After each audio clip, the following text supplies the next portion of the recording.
My name is Ed Boon. I'm the team leader for Mortal Kombat Deception, and we're going to talk about the game today. Well, Mortal Kombat Deception is kind of like there was two goals that we had in the game. One was to, respond to the reactions that we had with Deadly Alliance, and also another one was to really deliver the unexpected. Our goal was really to surprise people, like when they saw, what's in this game, what's new in this game. Just hit them with, 3 or 4 massive things with the game. And that's, the main thing is kind of like our different modes of play, our vastly expanded single player experience. And, one of the most exciting things is the fact that the game is online for both Xbox and PS2. All the modes of the game, that are multiplayer are available online. All of this we're kind of delivering in one big package. That's why we're so excited about this game, that we managed to pile so much stuff into this game just to kind of surprise people. It's like, look at all the stuff that they put in there. That was our goal, and I think we're pretty excited about how we achieved it. I think fighting games in general, they've always tried to have like a single player experience beyond the arcade mode, at least the more recent ones have. And they've always tried to kind of tell a story, and the way that they tell a story is mainly through pictures.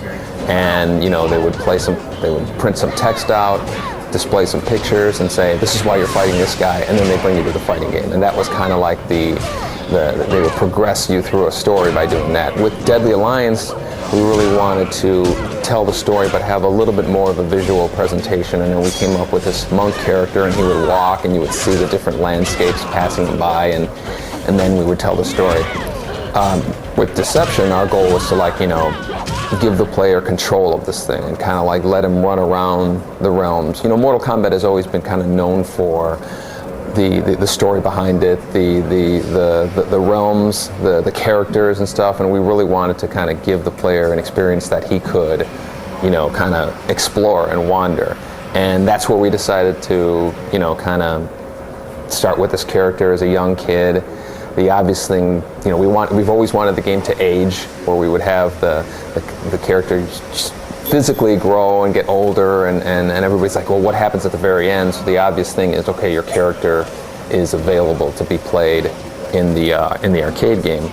And then everybody said, okay, well, what do you do after that? Then we started giving them, the special moves and all that you find. So that's really our main goal of that, was to give the player a storytelling experience, single player, that was as immersive as possible, and kind of give us a lot bigger of an avenue to tell a story.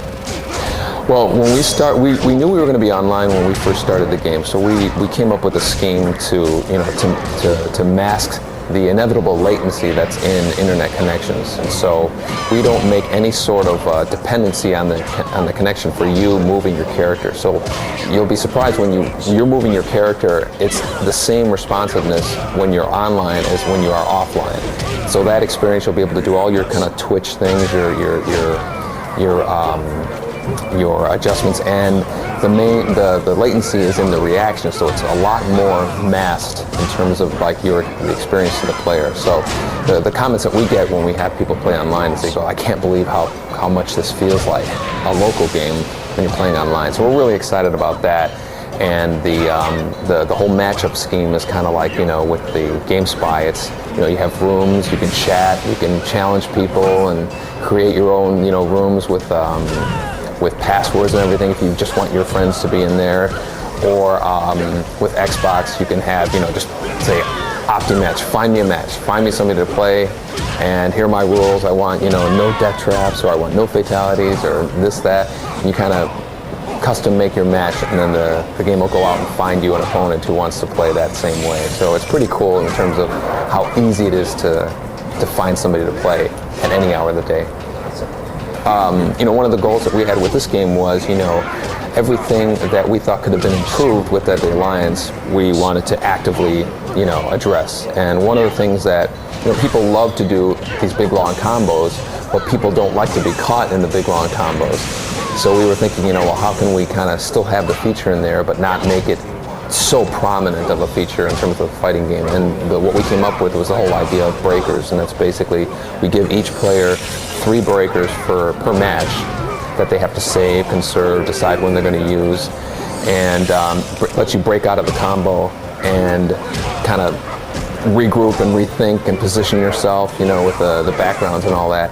And we found that it makes for a lot more of a dynamic fight. When we play Deadly Alliance and we play this game seems a lot more strategic and a lot more of unpredictable results. One of the things that we would feel when we were playing all the previous Mortal Kombat games is when you lose, basically that's it. You're just kind of like at the mercy of your opponent, if he's just going to uppercut you or do a fatality or whatever. And we always thought that it would be cool if, one of those it's not over till it's over type things. And then you kind of get the players to have the ability to kind of kill themselves before your opponent can kill you. And it's kind of like not giving them the satisfaction. So what it has become is when it says finish him, that's almost like, like shooting a gun saying starting a race. And when both players have to get their button combination in to either perform a fatality or to kill yourself, and it's just kind of like rubbing it in your opponent's face before even though the round is already over. So, we put so much into deception, and it's like when we started doing fatalities, we're expected to do fatalities. When we started doing, all of these, different fighting styles, we're expected to do fighting styles. And now with all of these different game modes, we're expected to be doing something kind of above and beyond the Call of Duty. And I guess it's a nice problem to have because, the games are doing really well, but it's really hard to kind of keep topping the previous version. And this time, the next game is going to be, it's going to be an uphill battle for sure. Mortal Kombat Deception is coming out October 4th for the Xbox and PS2. It's online for both systems and is also coming out for the GameCube in the first quarter of 2005.